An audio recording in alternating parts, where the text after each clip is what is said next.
Филип е многу бистро дете, интелигентно, многу живо дете.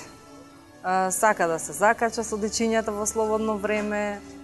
Значи ги сака сите игри што ги играат дечињата што се на негова возраст.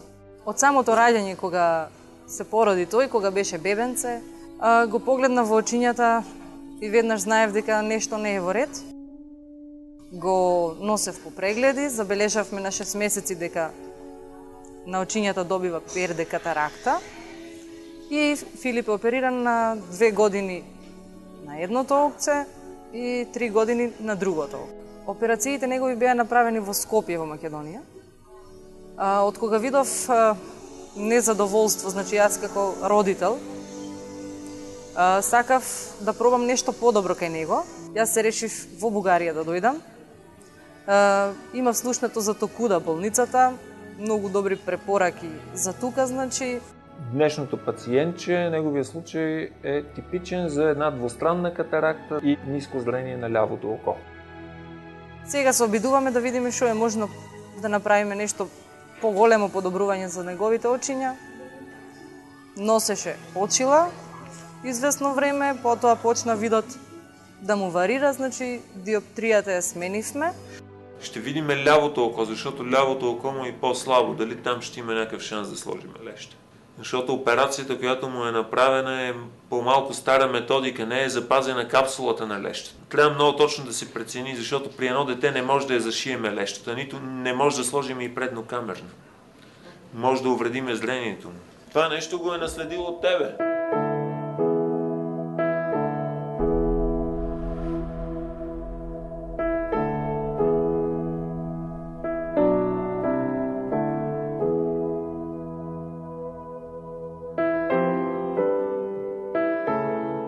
Значи, моето наследство е од поколение наназад. Значи, татко ми боледувал, пред татко ми баба ми. Сега проблем му е читањето, што мора да се доближи до самата книга или ако земе нешто да нацрта или да напише, значи треба од близко да е.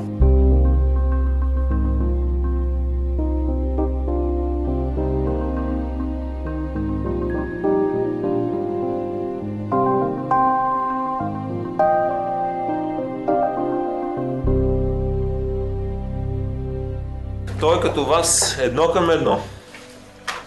Лявото око му е значително по-слабо. Той реално разчита на дясното си око. Дясното око може да се наложи да се прави операция, но като стане към 20 годишно, за да може да се имплантира леща. В случая няма как да стане това нещо, защото е опасно за окото. Операциите при детска катаракта са изключително сложни и с висок риск. По-добре с контактна леща да му се сложи. Во случай да носи наочари, например? Наочарите да си носи. Той си има очила, нали? Сега ще видим точно колко трябва да носи. Така или така ти е по-добре? Цифричката, бройката, видиш ли е там? На колко е? Кој број?